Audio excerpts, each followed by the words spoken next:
Assalamualaikum warahmatullahi wabarakatuh.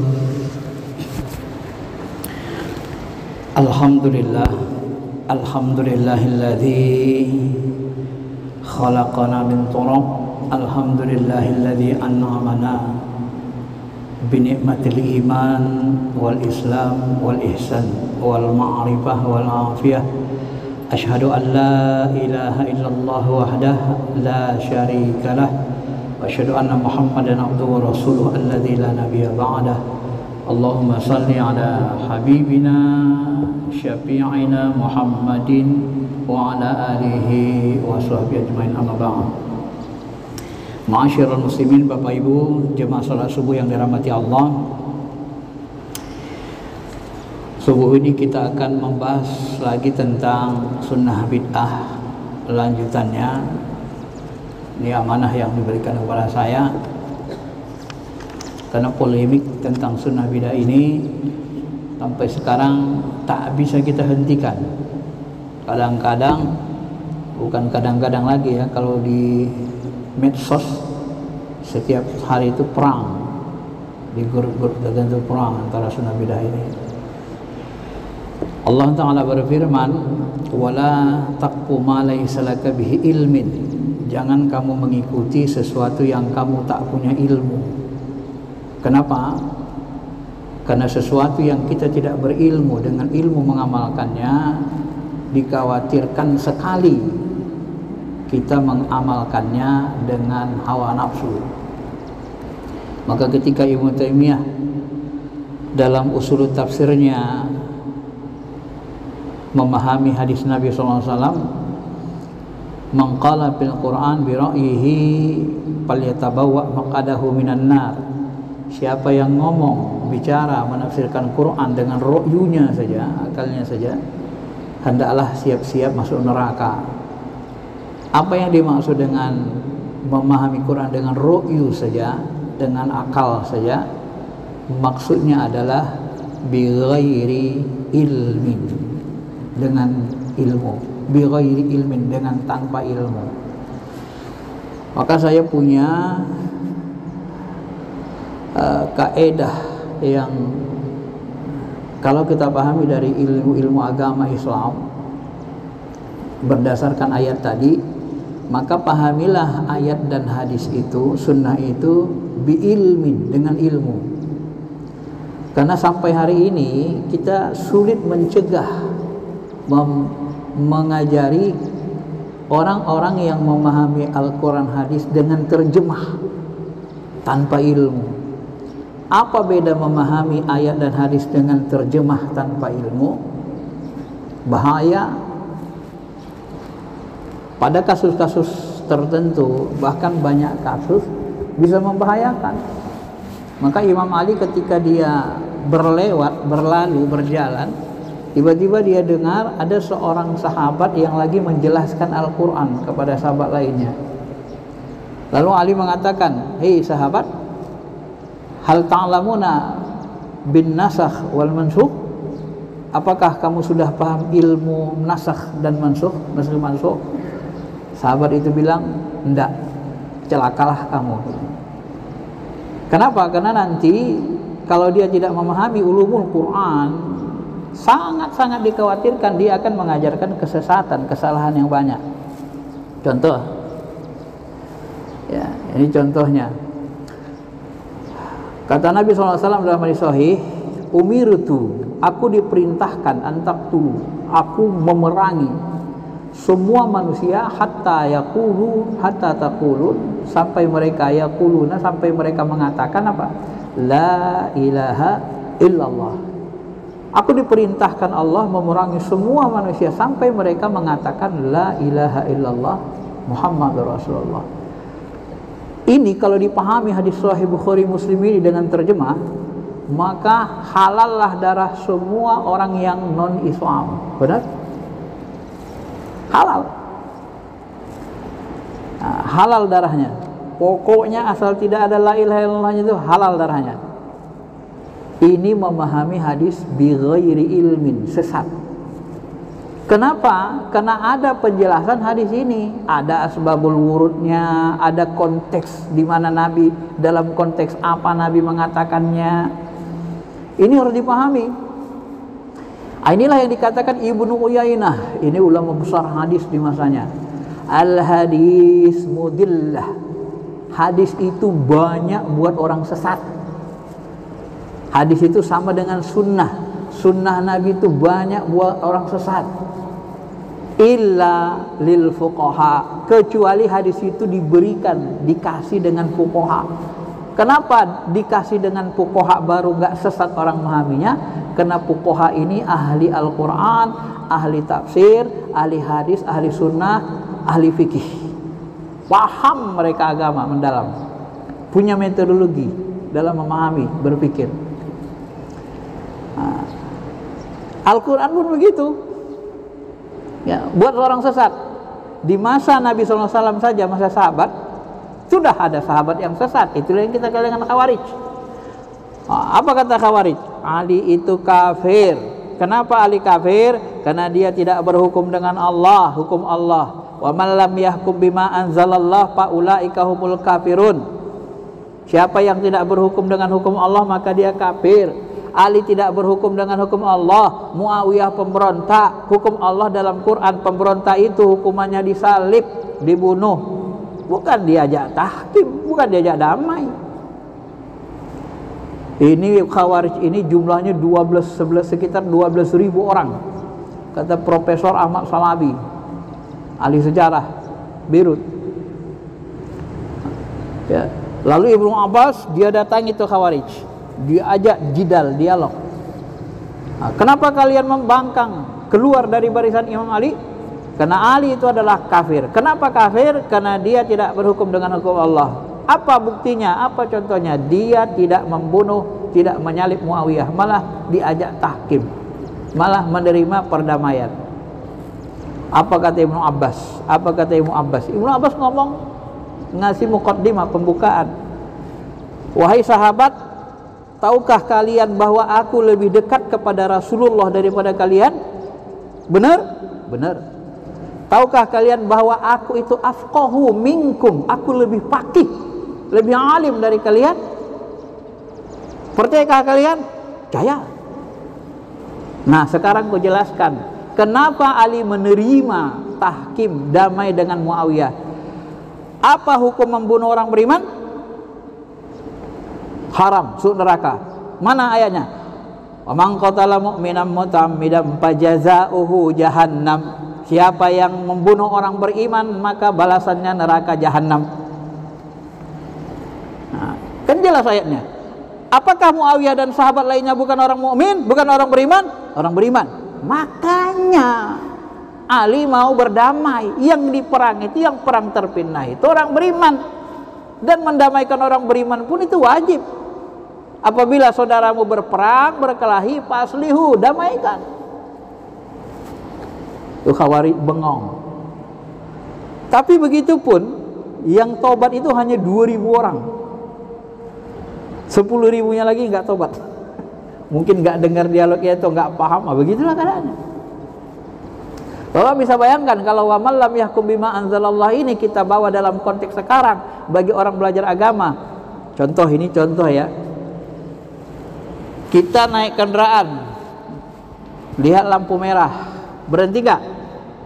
Berhenti. Kalau nggak berhenti macet, benar? Apalagi simpang 4 ini, ya, simpang 4 Gajah berapa? Pernaman, perempatan Gajah Mada, BTN Tower. Nah, berhenti di lampu merah itu hukum Tuhan atau tidak? Hukum Tuhan atau buatan manusia? Kalau Bapak mengatakan buatan manusia dan Bapak menggunakan ayat ini, barang siapa berhukum dengan tidak hukum Allah, maka dia kafir. Maka siapa yang berhenti di lampu merah mengikuti hukum manusia, maka dia kafir. Benar? Inilah pemikiran Khawarij. Bahaya enggak? Makanya belajar ilmu agama ini harus dengan ulama yang alim, ulama yang ahli di bidangnya. Kunci belajar agama ini agar nggak sesat gampang. Kalau belajar ilmu hukum Islam, belajar dengan ulama yang ahli fikih, ahli hukum Islam. Kalau mau belajar memahami tentang kualitas hadis, kualitasnya belajar dengan ilmu hadis. Karena ilmu hadis bahas kualitas hadis secara rinci. Kalau mau membahas ilmu yang berkaitan dengan spiritual tasawuf, belajar dengan ulama tasawuf, ulama tarekat. Jangan dilobak-balik. Jangan dibalik-balik. Kalau dibalik-balik sesat. Itu sering saya buat logika. Itu ibarat Bapak Ibu nanti belajar. Kau jurusan apa? Aku jurusan kedokteran gigi. Sama siapa kau belajar? Sama profesor ahli penyakit jantung. Sama-sama dokter, sama-sama profesor, tapi profesor yang satu ahlinya THT, ahlinya jantung, sementara dia jurusan gigi. Benar nggak caranya?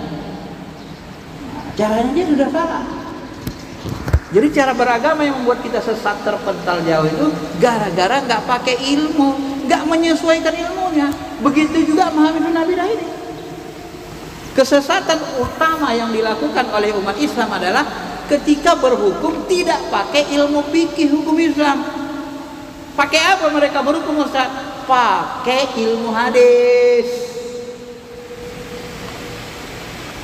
Kok bisa berhukum pakai ilmu hadis? Ya karena tidak paham.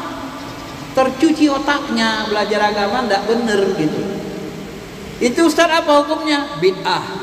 Loh, bid'ah apa artinya? Sesuatu yang tidak dikerjakan Rasulullah SAW, yang melawan syariat. Masa melawan syariat? Baca Yasin malam Jumat?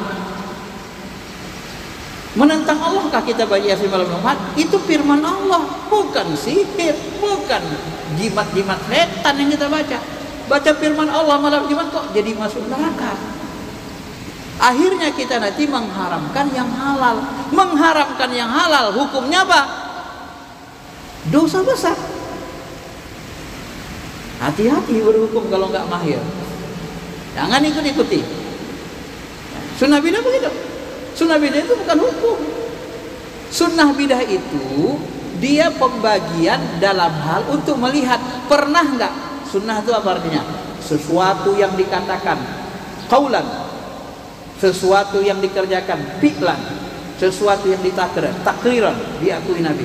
Jadi sesuatu yang pernah dikatakan Nabi, dilakukan Nabi, ditakdir Nabi, itu sunnah. Ini definisi sunnah menurut ilmu hadis disepakati seluruh ulama dunia. Tidak ada orang yang ahli sunnah wal jamaah yang tidak menerima definisi ini.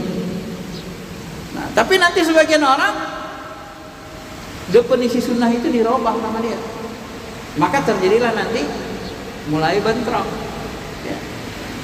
Lari pemahamannya karena definisinya tidak ikut jamaah.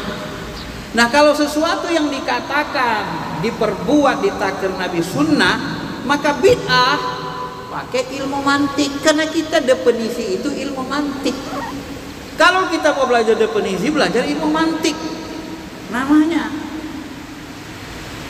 Ilmu mantik itu bid'ah, nggak ada zaman Nabi. Ya udah, kalau gitu bahasanya nggak usah definisikan sunnah. Definisi sunnah apa? Nggak perlu. Zaman Nabi bahasa abad nggak ada definisi. Susah kan?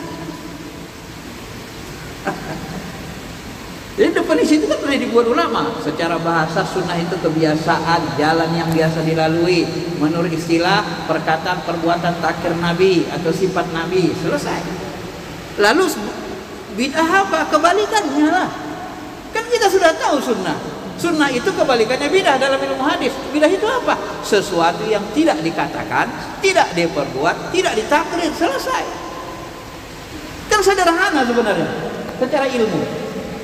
Duduk dia definisinya. Sesuatu yang tidak dikatakan, tidak diperbuat, tidak ditakrir, itu beda, selesai. Tapi ketika kita mau berhukum, jangan lagi berhukum pakai sunnah bidah. Kenapa? Kan sudah tahu kita sunnah bidah itu definisinya tidak berkaitan dengan hukum. Dikatakan Nabi, diperbuat Nabi, ditakdir Nabi, ya sudah. Mana hukum di situ? Tidak ada. Hukum itu isbatu syai' ala syai', memberikan hukuman satu hal, satu perbuatan kepada yang lain. Hukum itu kalau kau kerjakan itu dosa, neraka. Itu baru hukum. Tapi kalau apa hukum sholat subuh berjamaah? Sholat subuh berjamaah hukumnya sunnah. Maksud sunnah apa? Itu pekerjaan Nabi. Loh, kan bingung kita. Perbuatan Nabi. Hukumnya apa? Hukum sholat sunnah, sholat subuh berjamaah hukumnya sunnah. Sunnah maksudnya apa? Perbuatan Nabi. Loh, ini aneh gak ini, Pak?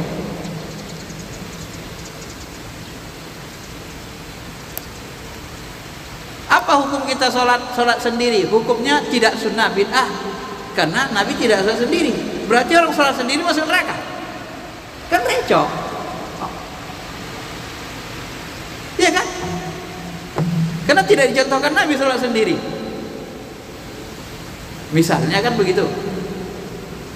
Makanya kacau ini kalau tidak memahami ilmu, tidak pakai ilmu memahaminya. Kalau pakai ilmu sederhana, dikatakan, diperbuat, ditakdir Nabi, sunnah. Tak dikatakan, tak diperbuat, tak Nabi, bid'ah. Nah, tetapi hukuman sunnah dan bid'ah ini kembalikan kepada apa? Kepada hukum Islam. Kita kan mau berhukum, ya pakai ilmu hukum lah. Masa berhukum pakai ilmu hadis? Kan nggak benar logikanya. Sunnah Nabi itu ada yang wajib. Wajib itu apa, Ustaz? Dikerjakan berpahala, ditinggalkan berdosa, menyebabkan masuk neraka. Berarti dia wajib. Sunnah yang wajib hukumnya apa itu? Sholat 5 waktu. Kan enak. Sunnah itu ada yang hukumnya sunnah. Hukumnya sunnah atau nadab dalam bahasa fikih, atau bahasa lainnya mandub, nadab, mustahab, tatawwu, nafilah, fadilah, itu mirip. Kalau bahasa kita anjuran, dikerjakan berpahala, ditinggalkan tidak dosa. Kenapa bisa begitu memahaminya? Karena sifatnya anjuran, karena perintahnya tidak terlalu keras, karena meninggalkannya tidak berdosa. Dosa itulah hukuman. Kan dosa menyebabkan neraka hukuman. Nah, itulah hukum. Ya. Apa contohnya? Contohnya adalah sholat sunnah sebelum subuh. Kan enak kan? Sholat sunnah sebelum subuh hukumnya apa? Sunnah atau nadab, anjuran. Sholat tahajud sama nafilah. Allah katakan nafilah adalah anjuran, bukan wajib. Enak kan? Gampang. Ya kalau pakai ilmu gampang. Tapi kalau nanti Bapak Ibu berhukum pakai sunnah bidah, ini ngaco. Apa hukum sholat sunnah sebelum subuh? Sholat hukumnya sunnah. Maksudnya apa? Dikerjakan Rasul. Ya bingung lagi kita. Apa hukumnya sholat subuh? Hukumnya sholat subuh adalah sunnah. Sunnah maksudnya apa? Dikerjakan Rasul. Loh. Karena berhukumnya pakai ilmu hadis, ngaco. Maka nanti hukum sunnah itu 5. Ada yang wajib, sholat wajib. Ada yang nadab, anjuran, mustahab, sholat sunnah, puasa sunnah, ya, sholat rawatib, sholat duha. Ada nanti hukumnya mubah. Rasulullah SAW makan pakai 3 jari. Mau contoh, gak ada apa-apa. Atau ulama usul fikih. Kenapa? Itu terbit dari kemanusiaan. Ya. Bapak kalau beli bubur kacang hijau pakai 3 jari gak apa-apa kalau bisa. Mau pakai sendok gak apa-apa juga. Mubah saja. Ya. Kalau mau susah-susah pakai 3 jari gak apa-apa juga. Gak ada dosanya. Nah gitu dia. Jadi hukum sunnah itu 5. Ada ada sunnah perbuatan Nabi itu hukumnya haram. Ini orang nggak belajar ilmu fikih, kaget dia. Saya kalau ngomong gini, orang yang nggak belajar fikih bingung dia, secer dia. Kok ada sunnah yang haram, Ustaz? Loh, sunnah itu kan perbuatan perkataan takdir Nabi. Perbuatan Nabi ada yang haram dicontoh. Contohnya apa? Nikah lebih dari 4. Kenapa? Itu sunnah khususiyah. Khususul laka min dunil mu'minin. Itu khusus buatmu, tidak berlaku bagi orang beriman. Ya, maka Nabi SAW ini Abdurrahman bin Auf, udah turun ayat Allah. Fankihu ma taba lakum minan nisa'i masna wa thulatha wa ruba' wa in khiftum alla ta'dilu fawahidah. Nikahilah wanita yang kamu cintai, kamu sukai 2, 3, 4. Kalau kamu takut tidak berlaku adil, 1 saja. Setelah turun ayat ini, panggil ini Abdurrahman, istrimu tahan, sisanya ceraikan. Jadi maksimal 4. Ada nggak orang yang berpikirnya nggak seperti ini? Ada kan? Ada itu kiai, istrinya lebih dari 4, 9. Kenapa ngikut Nabi gitu? Nggak boleh. Menurut Imam Mazhab itu dosa, haram. Berdasarkan ayat dan hadis. Sekelas Abdul bin Rahman Auf, orang terkaya masa sahabat saja juga nggak dibolehin. Gitu. Jadi sunnah itu ada yang haram diikuti, karena hukum itu yang lima. Dan sunnah itu ada yang makruh diikuti. Makruh itu tidak disukai, itu lawan dari sunnah atau mustahab. Tak disukai lawannya dianjurkan, diperintahkan wajib, lawannya dilarang dosa. Dianjurkan sunnah nadab, lawannya tak disukai. Kita nganjurkan sesuatu nggak dilakukannya, kita kurang suka. Itu namanya makruh. Kenapa kok bisa makruh? Karena larangannya nggak keras, nggak tegas, nggak ada ancaman nerakanya. Ya. Apa contoh yang makruh? Nabi SAW waktu bulan puasa beliau mencium Aisyah, cium. Ya Rasul, boleh ritualnya bulan puasa cium istri? Oh, enggak bisa. Kalian enggak boleh. Beda sama aku. Kalian takutnya nggak bisa nahan, nggak kuat nahan, keterusan. Umar bin Khattab ketika dia mencium istrinya ketakutan, dia bergetar. Jumpainya Nabi buru-buru. Ya Rasulullah, ya Rasulullah, aku sudah buat dosa ini, sudah buat dosa ini. Apa Umar? Tenang, tenang. Aku tadi mencium istriku, ini kan bulan Ramadan. Baru Nabi menggunakan logika namanya kias. Apa hukumnya? Kalau kamu kumur-kumur bulan puasa, batal nggak puasamu? Enggak ya Rasul. Sama ini dengan mencium istri. Karena yang membatalkan itu hubungan suami istri. Nyium enggak? Nyium sama dengan kumur-kumur. Nabi menggunakan logika kias namanya. Makanya muncullah nanti kias ini dijadikan dalil. Kenapa? Karena Nabi menggunakan kias itu dari sunnah, dari hadis.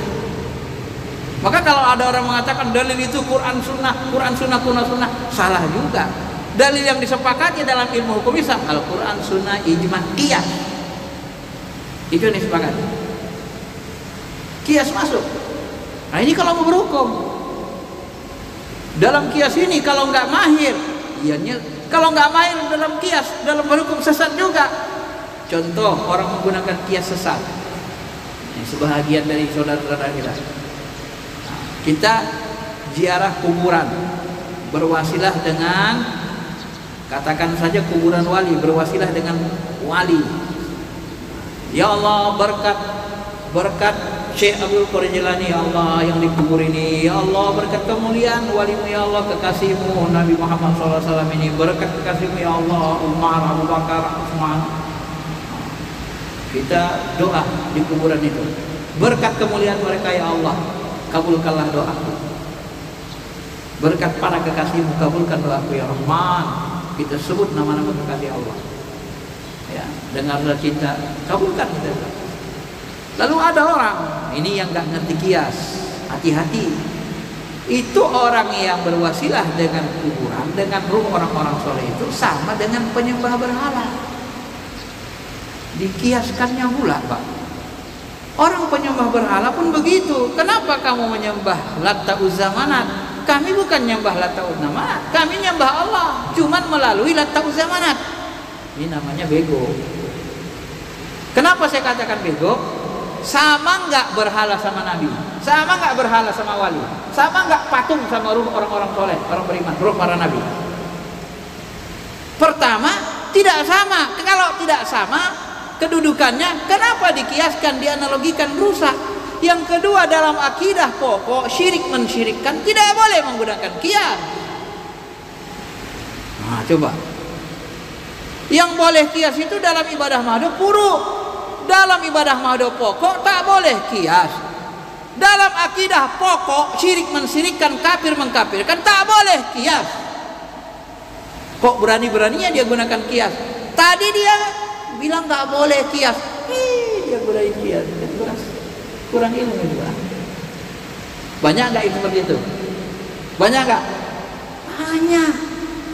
Ini karena berhukum nggak pakai ilmu namanya, Pak. Bahaya nggak? Bahaya. Bapak merasa terhina nggak? Nabi Muhammad disamakan dengan berhala. Nabi Muhammad itu sama dengan Lata Uzza Manat, berhala. Tersinggung nggak? Ini kurang ajar ini, nyamakan Nabi Muhammad sama berhala ini. Nah, kalau naik emosi kita, kan? Masa Nabi Muhammad disamakannya sama berhala, Lata Uzza Manat? Kan kurang ajar banget tuh, Pak. Tapi kalau dia mengkiaskan tadi khomar, air perasan anggur, memabukkan, merusak akal, narkoba, entah dari apa itu, saya pun tak tahu, tak pernah dia, tak pernah nyentuh. Tapi dia sama-sama merusak akal. Ma'askara kasiru qaliul haram. Sesuatu yang banyaknya memabukkan, sedikitnya memabukkan. Semua yang memabukkan khamar. Jadi ilatnya khamar. Kias itu harus punya ilat. Ilat itu apa? Sifat hukum tetap. Sifat hukum tetapnya memabukkan. Mau namanya air perasan anggur, fermentasi zaman dulu, mau namanya narkoba, mau namanya ganja, mau namanya tuak, sama-sama memabukkan, sama-sama ngilangin akal. Karena hadirnya Islam, syariat Islam menjaga akal. Ketika akal manusia dihilangkan, dia seperti binatang, tidak mensyukur nikmat Allah, maka dosa besar. Jelas kiasnya kan? Satu kedudukan kan? Narkoba kita samakan dengan air perasan anggur yang memabukkan, setara enggak? Setara enggak? Lebih bahaya lagi narkobanya. Ya bisa dihukumi haram. Mudah kan memahaminya? Tapi kalau Nabi Muhammad disamakan dengan Lata Uzza Manat, tinju buruk manis. Enak aja lu Nabi Muhammad disamain dengan Lata Uzza Manat. Enak aja lu para wali, ruh para wali disamain dengan berhala. Paham nggak, Pak? Ini kalau nggak mahir dalam berhukum, maka berhukum tuh harus mahir fikih, usul fikih. Kalau nggak mahir fikih, usul fikih nggak usah ikuti, sesat nanti Bapak. Ya. Aswaja ini ilmunya banyak, ilmu agamanya banyak, mendetail, dalam. Ada ulumul Qur'annya, tafsirnya, ada ulumul hadisnya, ya kutubus sittahnya atau kitab 13 kitab. Ada nanti ilmu fikih, usul fikihnya, ilmu hukum Islamnya, ada ilmu ruhaninya, sunnah batin Nabi namanya, ilmu tarekat tasawufnya. Ya, ini yang disebut ihsan. Ada filsafat Islamnya, ilmu akal paling tinggi. Nah, itu termasuk filsafat, ilmu definisi. Bahkan ada yang menyebut ya kedokteran itu bagian dari filsafat. Cuma belum belajar filsafat, sedikit-sedikit sudah haram, bid'ah. Ya udah sesat. Enggak usah pakai definisi. Semua ilmu itu dari Allah. Yang baik-baik itu dari Allah kita ambil. Mau filsafat, mau matematika, mau apa saja. Matematika itu kan diperlukan untuk hitung waris. Ambil. Asalkan baik. Tapi yang buruk bertentangan dengan Quran hadis, buang, itu saja. Nah, itulah namanya integrasi ilmu. Ya.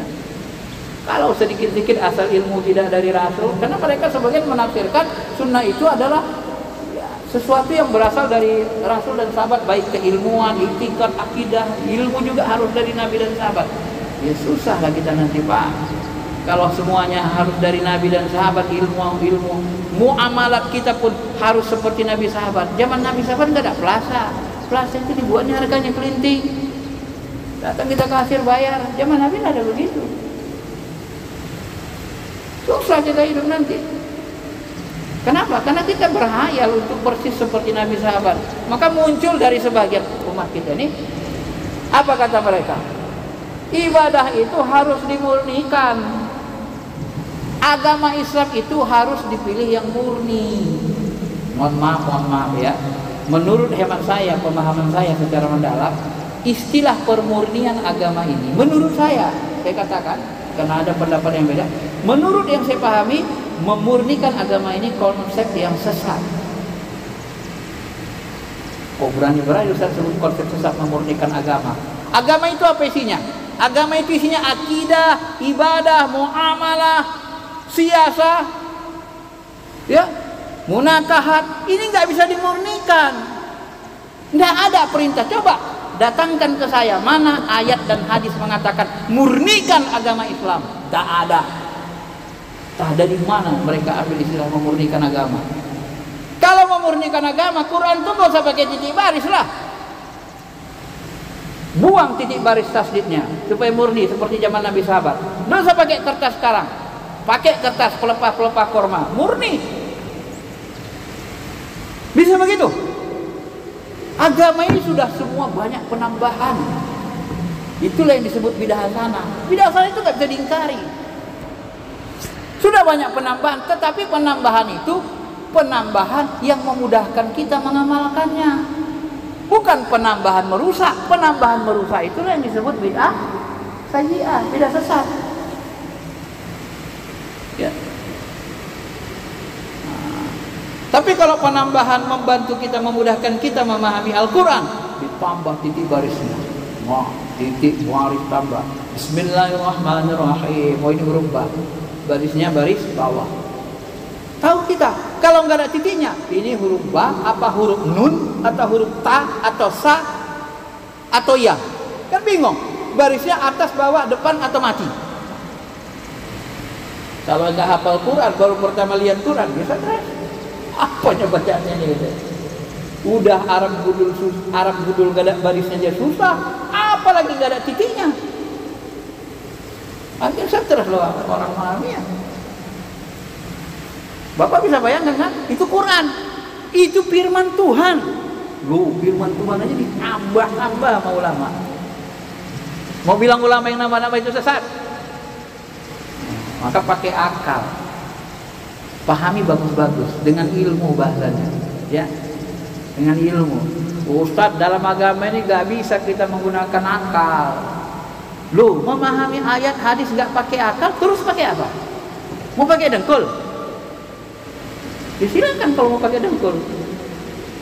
Gimana caranya? Gimana cara memahami ayat dan hadis pakai akal? Gak pakai akal? Nggak bisa. Yang dimaksud gak boleh pakai akal itu, ro'yi tadi itu, tidak pakai ilmu akal-akalan. Tak pakai ilmu akal-akalan, contohnya apa? Ustaz, sholat subuh itu 2 rakaat kan, yang wajibnya itu udah nggak benar lagi zaman sekarang. Kenapa? Harusnya umat Islam ini rajin olahraga subuh biar sehat. Masa sholat subuh 2 rakaat, gerakan subuh 2 rakaat kan nggak nyehatkan Ustaz, cuma sebentar saja. Maka sholat subuh itu supaya sehat dibuat 20 rakaat supaya umat Islam sehat. Nah, ini baru sesat. Akal-akalan namanya, Pak. Kenapa akal-akalan? Sholat itu hak Allah, sholat itu ibadah mado, yang merintahkan begitu. Hak Allah nggak ada urusan kita untuk nuker-nukernya. Maunya Allah begitu, bukan mau kita sholat itu. Itu udah dari sononya gitu. Paham? Itu kan akal-akalan. Nggak pakai ilmu. Ilmunya apa? Itu bernama perintahnya wajib. Nabi tidak pernah sholat subuh lebih dari 2 rakaat, tidak pernah menguranginya, tidak pernah menambahinya. Kok berani-beraninya lu nambah-nambahin kurang-kurangnya? Itu baru benar. Karena yang tak pernah ditambah dikurang Nabi itu nanti jatuh hukumnya wajib. Tapi kalau kita ruku, tasbihnya dirubah-rubah Nabi, Pak. Subhanallahil azim wa bihamdihi, subhanallahil azim wa bihamdihi. Hadis sahih lain, subuhun kudusun rabbuna rabbul malaikati war ruh. Hadis lain, raka'a syam'i khasha'a sam'i khasha'a sam'i wa basari wa mukhi wa asabi. Khusyukkan pendengaranku, penglihatanku, otakku tunduk kepada Allah. Ini hadis sahih juga. Tukar-tukar Nabi. Oh, ini tukar-tukar Nabi. Boleh tukar-tukar juga, tukar-tukar aja. Karena tukar-tukar Nabi. Ya. Siapa yang membaca Yasin malam hari maka diampuni dosanya di pagi hari. Ini hadisnya umum kan? Siapa yang baca Yasin malam hari diampuni dosanya pagi hari. Kalau gitu boleh dong baca Yasin malam Senin? Boleh? Malam Selasa? Boleh? Rabu? Boleh? Kamis? Boleh? Boleh Jumat? Ya apalagi namanya paling mulia. Tapi nggak boleh dikhususkan Ustaz. Nah, itu amalan buruk. Kalau ada alasan syar'inya boleh. Alasan syar'inya apa? Ya malam Jumat itu wirid Yasin itu tuh ngumpul-ngumpul silaturahmi warga setiap minggu nih. Kalau bahasa kami sana pinomat lah, seminggu sekali kumpul warga silaturahmi. Kalau silaturahmi ngumpul warga nggak ada baca doa, nggak ada baca ayat Quran, nggak ada ngapa-ngapain, cuman ngerupi aja, apalagi main gaplek, kan sayang waktunya. Silaturahmi kok main gaplek? Kan sayang. Ayo udah baca Yasin aja biar ada banyak pahala kita. Apa manfaat Yasin nih? Dibaca malam hari, pagi hari dihapuskan dosa. Ya sudah, kita niatkan pahalanya ini untuk ahli bait. Tak sampai itu Ustaz. Siapa bilang tak sampai? Imam Syafi'i. Kata Imam Nawawi, maksud Imam Syafi'i tak sampai itu kalau tak diniatkan. Karena amal itu tergantung niat. Kalau kita niatkan untuk orang meninggal, ya mudah-mudahan sampai. Tak sampai, ya namanya kau bilang tak sampai. Ana indah abizonni. Saya sesuai sangka hambaku. Kalau kau bilang tak sampai lah. Orang antum sendiri yakin tidak nyampe. Kalau kami yakin nyampe. Kenapa bisa begitu? Ya buktinya haji aja bisa dibadalkan. Itu yang wajib bisa dikerjain orang lain. Masa yang sunnah nawafil tak sampai? Gunakan qiyas. Siapa bilang ada dalil? Ya udah hadis Sahih Bukhari, haji nyampe. Rabbighfirli wa liwalidayya wa lil mu'minin yauma yaqumul hisab. Ya Allah, ampuni dosa orang beriman pada hari hisab. Nyampe enggak itu? Nyampe enggak? Ini kan doa. Nah, ini kita doakan, kita mohonkan ke Allah. Allahumma unzil sawaba ma qara'na min surah Yasin. Ya Allah, sampaikanlah pahala-pahala Yasin ini kepada si fulan. Kan kita mohonkan ke Allah supaya disampaikan. Maka ada guru saya tanya, pernah saya tes dulu, guru tarikat. Syekh, tuanku kan, nyampe enggak itu? Macam mana membahasakan? Nyampe enggak? Apa katanya ke saya? Pak Faisal, urusan sampai menyampaikan itu kan, itu kerjaan siapa itu? Menyampaikan pahala itu? Kerjaan manusia apa kerjaan Allah? Kerjaan Allah lah. Malaikatnya. Loh, kerjaan Allah malaikat kok Bapak yang urus gitu? Bapak urus kerjaan Bapak aja gitu. Kerjaan Bapak apa? Ya doain, mintakan kalau saya sampaikan. Selesai. Jangan kerjaan Tuhan Bapak urus gitu. Bapak bukan Tuhan. Coba. Dia boleh logika gitu. Satu lagi saya tanya, kalau dia sampai macam mana bentuknya saya? Dia sampai. Al-Quran itu cahaya. Ruh itu tercipta dari cahaya, ruh iman nanti cahaya. Energi ruh itu cahaya. Quran itu menjelma menjadi cahaya, menjadi energi kebutuhan dari ruh. Sampai dia bentuk cahaya katanya. Sampai dalam bentuk cahaya. Dari mana kita tahu? Nah, coba baca hadis. Baca hadis. Hadis siapa? Siapa anaknya yang habis Quran, kemudian nanti ketika orang tuanya meninggal diberikan mahkota dalam bentuk cahaya, mahkota cahaya, terangnya seterang matahari, lebih terang dari matahari. Nah, coba amalan kita itu Pak, semuanya nanti menjadi seperti malaikat bentuk cahaya. Itu banyak hadisnya. Ketika seorang mati, datang seorang sosok seperti malaikat bercahaya, cantik, tampan, indah. Kamu siapa? Kok wajahmu menyangkal ini? Kok kamu harum sekali? Aku adalah amalan-amalanmu selama di dunia. Coba, amalan kita menjadi sejenis malaikat bentuk cahaya di alam kubur. Ini kalau kita mau mengkajinya secara tasawuf tadi, karena ini berkaitan dengan alam ruh, nyampe gak nyampe, kita butuh ilmu spiritualnya menjelaskannya. Ya. Aku tetap nggak percaya, nggak nyampe itu Ustaz. Kita buktikan di alam dunia, nggak usah di alam ruh dulu lah. Kita buktikan di alam dunia. Gimana cara buktikannya? Anak kita ini coba hadiahkan Fatihah sama dia selama 40 hari. Ada nggak perubahannya? Ada nggak bedanya? Waktu kita hadiahkan Fatihah kepada rohaninya 40 hari sebelum dan sesudah, ada nggak perbedaan? Tes aja. Untuk buktikan itu sampai apa nggak sampai gitu. Kita buktikan di alam nyata. Bapak suka sama seorang wanita, coba fatihahkan terus, kirimin fatihah sama dia. Berubah nggak ruhnya? Lebih baik nggak dia sama bapak? Coba aja, nggak usah pakai santet. Ini kita membuktikan apakah amalan itu sampai nggak ke alam ruh, ke ruh seseorang. Nah, jadi begitu. Karena Quran hadis itu kalau dia sudah dibuktikan nyata terjadi, barulah nanti kita tambah yakin. Tapi kalau kita buktikan ternyata tidak terjadi, berarti pemahamannya salah. Itu saja. Kan selesai gampang. Masyaallah muslimin, Bapak Ibu yang dirahmati Allah. Maka nanti di buku saya ini untuk menimbang mana sunnah bidah, mana bidah sesat, ini dia harus sebenarnya ya Bapak Ibu yang dirahmati Allah, kita harus mahir dalam usul fikih. Nanti bisa dilihat dari bentuknya. Pertama dari niatnya.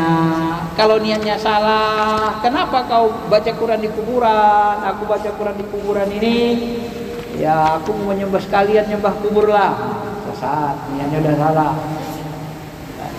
Ngapain kau baca Quran di kuburan? Baca Quran di kuburan mau hadiahkan pahalanya kepada ahli kubur ini. Nggak apa-apa. Kan gitunya. Bentuk amalannya itu pun diperhatikan. Kalau bentuk amalannya itu nanti bertentangan dengan Al-Quran hadis, itu sesat. Maka saya suka beri contoh. Baca Yasin malam Jumat nih. Bentuk amalannya apa? Yasin. Yasinnya sama nggak dengan Yasin dibaca Nabi? Sama. Nah kalau sama kenapa disebut sesat? Gitu kan? Caranya gimana? Cara bacanya sama nggak? Tajwidnya sama, semua sama. Ya udah, nggak ada masalah. Kemudian waktunya malam Jumat. Kenapa pilih malam Jumat? Ada alasan syari'nya. Mau tempat silaturahmi seminggu sekali. Oh enggak bisa dikhususkan. Oh enggak, kami tidak mengkhususkan. Kami hanya pilih waktu saja, malam mulia. Ya. Kalaupun dikhususkan amalan nawafil, amalan sunnah, tidak ada masalah. Kita tahu itu tidak wajib.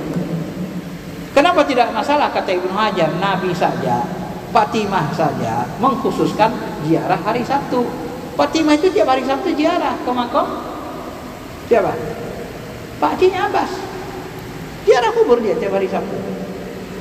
Rasulullah pun gitu. Kenapa dipilih hari Sabtu? Kalau hari Jumat singkat waktunya. Ya hari Sabtu lah. Karena mereka naik onta kan naik kuda. Dipilih Sabtu. Kalau tidak boleh dipilih waktunya, itu kan amalan bebas waktu. Namanya amalan bebas waktu. Kalau amalan bebas waktu, bolehlah kita milih. Yasin itu kan dibaca mau pagi, siang, sore, malam, terserah. Itu kan bebas waktu, terserah kita lah. Mau pilih kapan. Kalau nanti kita haramkan, maka kita ceramah hari Ahad subuh ini pun haram lah ini. Kenapa kau khususkan ceramah subuh ada subuh habis hari Kamis, hari Ahad? Mana contohnya dari Nabi? Nggak ada.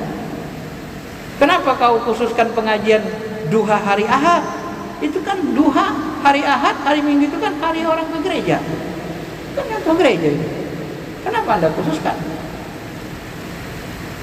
Kan jadi haram semua. Ada niat kita rupanya menyontoh orang Nasrani buat kajian duha. Ya nggak ada. Kajian duha kan kita ngaji Quran, ngaji hadis. Orang Nasrani ya di gereja nggak ngaji Quran hadis, kan nggak sama. Masa disamakan?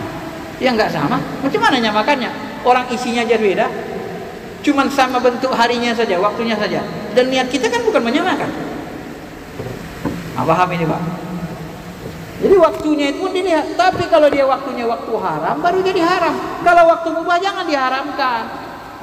Kalau nggak mahir fikih mendalam gini Pak, nanti mereka sering mengharamkan yang halal. Itu bahayanya di situ. Ya. Ibadah mado itu tauqifi, dia harus waktunya tauqifi, tempatnya tauqifi, jumlahnya tauqifi. Yang dimaksud dengan tauqifi dalam fikih usul fikih itu, kalau tempatnya itu tempat wajib, wajiblah dia. Kalau tempatnya tempat mubah, mubahkanlah. Jangan haramkan. Cemana contohnya Ustaz? Haji itu di Mekah Madinah. Tempat haji itu Mekah Madinah tempat wajib. Nabi tak pernah haji di Iran, tak pernah haji di Indonesia, tak pernah haji.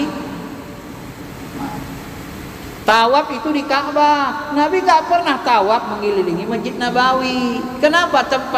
Tempat tawaf, tempat wajib itu adalah di depan Ka'bah. Jangan dirubah-rubah, karena Nabi nggak pernah merubah. Itu tempat wajib. Tapi ada tempat ibadah mahdo yang dia tidak tempat wajib. Gimana maksudnya Ustaz? Yang tak masuk tempat wajib itu seperti sholat. Wajib nggak kita sholat di Masjid Nabawi? Hah? Wajib. Sholat di Masjid Istiqlal itu haram, tak pernah dicontohkan Nabi. Tempat ibadah mahdo itu tauqifi. Coba begitu memahaminya. Ini nggak ngerti usul fikih secara mendalam. Tempat ibadah mahdo itu tauqifi, wajib semua. Ya silakanlah, subuh ke Masjid Nabawi, balik lagi, zuhur Nabawi lagi. Ini nggak ngerti usul fikih Pak. Dia anggap tauqifi itu wajib semua. Ini yang tadi nggak detail ilmunya. Kenapa? Ya nggak paham usul fikih. Itu aja sebenarnya. Memang awalnya ya mereka sebagian nggak konsen ke mazhab. Mereka melakukannya langsung ke Quran hadis. Mereka kira fikih mazhab itu tidak dari Quran hadis. Fikih mazhab itu metodologi berpikirnya dari Quran hadis semua. Sampai kaidah-kaidah fikih dibuat asalnya Quran hadis. Al-umuru bimaqasidiha, setiap perbuatan tergantung niatnya. Dari mana rupanya diambil itu? Apakah dari akal filosof? Enggak, dari hadis. Innamal a'malu binniyat. Turun dia. Al-umuru bimaqasidiha. Amal tergantung niat. Turun kaidahnya. Setiap urusan tergantung niat. Jangan main-main dengan fikih. Tidak bisa. Dia harus dikuasai. Kalau mau mahir berhukum. Kalau nggak mau mahir berhukum ya gitu tadilah. Akhirnya buat orang bingung. Ibadah mahdo itu tauqifi semua. Tauqifi tempatnya, waktunya, apanya semua. Enggak semuanya tauqifi. Di situ dimaksudnya kalau dia tempat wajib, wajibkan. Kalau tempatnya tempat sunnah, sunnahkan. Kalau tempatnya mubah, mubahkan. Begitu cara berhukumnya. Salat itu tempat di Masjid Nabawi, tempat sunnah.